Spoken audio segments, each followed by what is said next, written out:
بہت سال پہلے کی بات ہے، 35 سال پہلے میں کوئی یہاں میرا مسئلہ ہو گیا، میں وہاں دبئی چلا گیا، وہاں 3-4 مہینے رہا، وہاں میں بچوں کو پڑھایا کرتا تھا۔ ان دنوں دین تو جانتا نہیں تھا، لیکن دنیا کی تعلیم پڑھاتا تھا، جو آتا تھی مجھے وہ پڑھایا کرتا تھا، کوئی رہنا جو تھا وہاں۔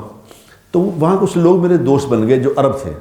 ان میں ایک عرب کا نام تھا سلومہ، مجھے یاد تک یاد ہے سلومہ، وہ CID میں تھا، وہ میرا دوست بن گیا تھا، وہ پکا فراڈیا، سارے نافرمانی کے کام۔ ایک دن میں کمرے میں بیٹھا تھا تو وہ سامنے قرآن چل رہا تھا، قرآن ٹی وی پہ چل رہا تھا، تو میں نے اس سے پوچھا، میں کیا انت فہمت، کہ تم یہ سمجھتے ہو کیا بات، کیا ہو رہی بات؟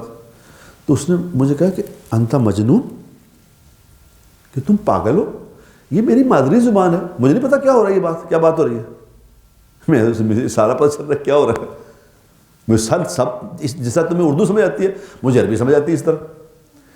تو میں کہا تم تو فراڈی ہو پکے، کام تو سارے تیرے نافرمانی کے، یہ کیا چکر،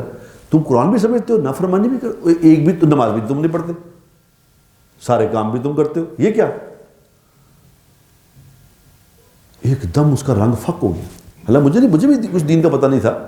لیکن میرے لیے یہ عجیب بات ہے کہ یہ قرآن بھی سمجھتا ہے، اللہ کو بھی سمجھتا ہے، قرآن میں بات کیا ہو رہی ہے، اور پھر